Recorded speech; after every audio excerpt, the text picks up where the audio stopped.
Well, after the game on Saturday between the Barrie Colts and the Kingston Frontenacs, I ended up losing my voice. So let's see how long my voice holds up here today as we do a bit of a news update around the Ontario Hockey League. Starting off with the OHL draft, which wrapped up on Saturday. And I just want to say kudos to both Terry Doyle and Mark McKelvey, who did the marathon reporting on the OHL draft. They had the live stream on YouTube and on Facebook. It was airing on your TV and Rogers TV. So kudos to those two gentlemen who basically covered the draft the entire way. They even had me on for a brief segment on Saturday to talk a bit about the Barrie Colts and the Eastern Conference playoff picture. So it was pretty cool to be able to be a part of it. A little different, though, being the one being interviewed. So I was answering the questions instead of being the one asking the questions like I typically do here on the channel. But still, great job done by those two. And it was an entertaining draft because going into it, we didn't really know who was going to go first or in what order, as there was no clear-cut player that would be above the rest in the OHL draft this year. But in the couple days leading up to the draft, we started hearing the name Caden McGregor a little bit more. And of course, he's from the Ottawa Valley Titans. I also did an interview with Jordan Millette from Puck Preps, and he said he was starting to hear that McGregor would go number one. And in fact, the Peterborough Petes would name him the first overall pick. And he's a pretty good prospect because if you look at his numbers, sure, he's 5'10 and 168 pounds, but 82 points in 29 games with Ottawa Valley. That's not too shabby. 38 goals, 44 assists. So I think this is a great pickup for the Peterborough Petes. He did miss time due to an injury, but did he ever make up for it? As there were some that were maybe thinking he'd go late first round at the beginning of the year, but with his play, especially leading up to the OHL Cup, he kind of cemented the type of player he would be. And the maroon and white going into next year will be much improved after what we saw this past season. If you look at the young talent, you put McGregor with Fitzgerald and company. I think Peterborough is in a good spot. So a great pickup there for the Peterborough Petes with first overall selection. And then after that, it was just a long list of forwards who were taken. So rounding out the top five, we'll just focus on the top five here today. Janko Wysick, he went to the Guelph Storm. For Wysick, not too bad numbers for him as well. He played for the Sun County Panthers, 30 games played, 32 goals, 29 assists, 61 points. So for him, over a point per game. Plus, he's already 6 feet. So he's a taller forward. So a good pickup there for the Guelph Storm. And then some were a little surprised by this. Brock Chitteroni going third overall to the Ottawa 67s. There were some who were wondering if Max DeLille would go to Ottawa, being an Ottawa native, but Chitteroni, who played for the Barrie Junior Colts, he was, I heard quite a bit about him being here in Barrie, just what he brought. Of course, he's a Sault Ste. Marie native playing here in Barrie. And at the OHL Cup, he had 2 points, a goal, and an assist in just 4 games. But during the regular season, 59 points in 31 games. He's on the smaller side, 5'11", 167 pounds, but being at this age of 15, he's going to get stronger. He's going to grow. And the Ottawa 67s, a team that needs to turn things around, will center their focus a bit here on Brock Chitteroni. Of course, his brother playing for the Sudbury Wolves. So now we've got a pair of Chitteronis playing in the Ontario Hockey League going into next season. And then I was a little surprised by the fourth overall pick from Sarnia, Brennan Lamons. He went fourth from the Toronto Junior Red Wings, or from the Toronto Red Wings. I didn't really know too much about him going into this draft, but looking at his numbers, I kind of understand why. 6 foot, 191 pounds. So he's a big winger, and that's going to help the Sarnia Sting team that has a lot of youth. And they were the youngest team, really, during the course of the OHL season and nearly made the playoffs. So I think Lamons, from what I'm reading, he should be able to make an impact over the next couple of seasons for the Sting.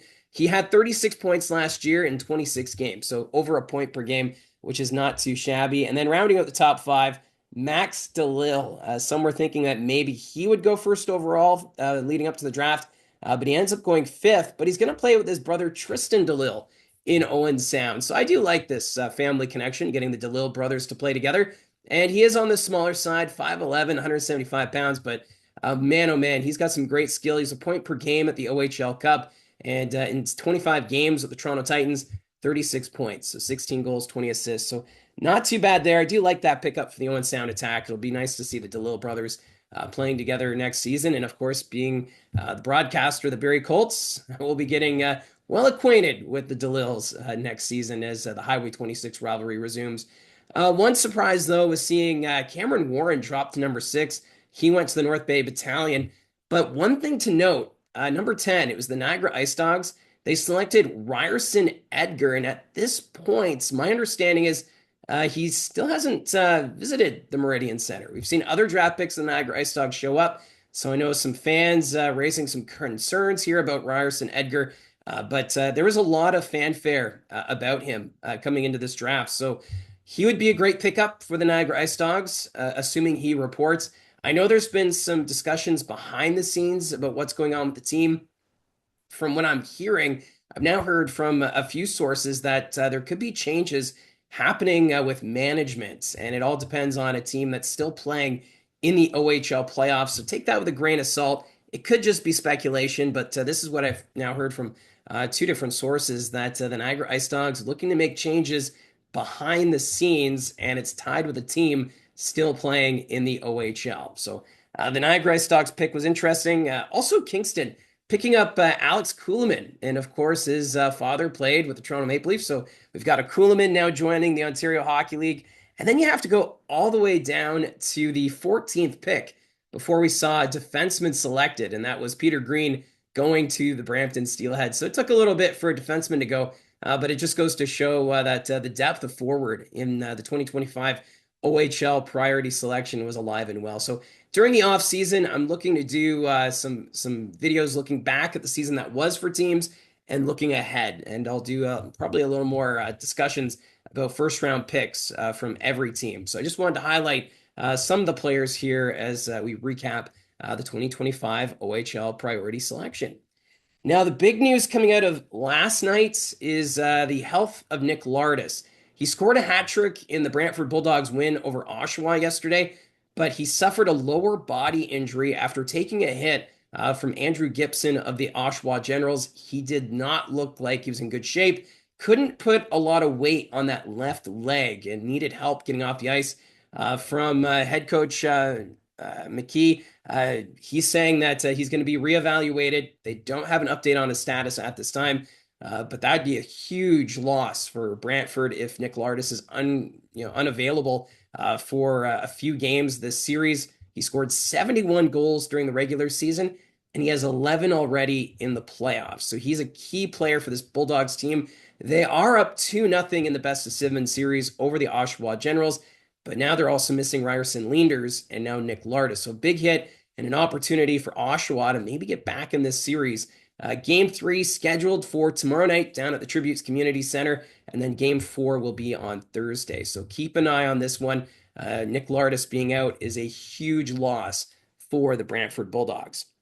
Other news that did come out yesterday involves Henry Mews. Remember, he was traded from the Ottawa 67s to the Sudbury Wolves in a bit of a surprising trade at the trade deadline. The Sudbury Wolves, they gave up 5 draft picks along with Nolan Jackson to acquire Henry Mews, as the Sudbury Wolves seeing themselves as maybe a contender in the Eastern Conference, but then after the trade kind of tumbled down the Eastern Conference standings and were ultimately swept out of the first round of the playoffs against the Kingston Frontenacs. But he has confirmed that he's joining the University of Michigan next season. So giving away all those picks, and Jackson, it's a big, steep price to pay for a player you only had for 4 months. And Mews deciding to take his services to the NCAA. With this, though, remember, he's a Calgary Flames draft pick. And how it sounds is the Flames will retain his rights. And because he's going to the NCAA, they can hold on to his rights up until 2029. So this kind of helps the Calgary Flames, and for Henry Mews, a chance to play against some older players as early as next season. Man, oh man, I'm trying to hold on my voice here, but still tough news here. And I think for the Sudbury Wolves, this is going to be a big loss on their back end. And I do remember, though, at the trade deadline, there was speculation that Mews was considering going the NCAA route as early as next season. And that kind of surprised some that Sudbury would still do this trade. But obviously, Papineau going for the fences with this one, hoping that this would be the piece that would help this team maybe go on a deep run in the playoffs. Because say Sudbury was still in the second round, would we be looking at this as the loss that it is. I think it's you look at the disappointing finish to the playoffs for Sudbury going out in four. That kind of adds a little salt in the wounds with this news, but still, this is the new OHL with that new NCAA agreement. You just don't know how long a player is going to stick around. When they turn 19, they can go off to the NCAA. We're seeing a lot of overagers announce they're heading to that route, but still, Sudbury, they tried to make a big splash and didn't pay off as expected. But now the Ottawa 67s benefiting with those five draft picks along with Jackson. And when you look at those draft picks, two of them are second round picks in 2027. So Ottawa making off really well in that trade. So that's the latest on that situation. And that's how I see it from the booth. I know my voice does not sound that great. I'm glad it made it this far. But before we go, the channel just passed 800 subscribers. I want to say thank you very much for you joining this channel. It's a channel where we talk about the Ontario Hockey League, and I know I cover the Barrie Colts primarily, but I want to be able to cover all 20 teams as evenly as possible. So thank you very much for all who have hit subscribe so far. It's very humbling. When I started this channel almost 2 years ago, I didn't really think this channel would go anywhere, to be honest with you. But thank you very much for your support. And if you haven't clicked subscribe yet, that's okay. It's great having you here just to be able to talk some junior hockey. The Barrie Colts, they're in Kingston tomorrow for game 3. I will be there. Can't wait to take in a game at the Slush Puppy Place. And I will do a recap after the game. Hopefully I have a better voice by tomorrow night. So again, thank you very much for your support. Don't forget to hit like and subscribe. Talk to you soon.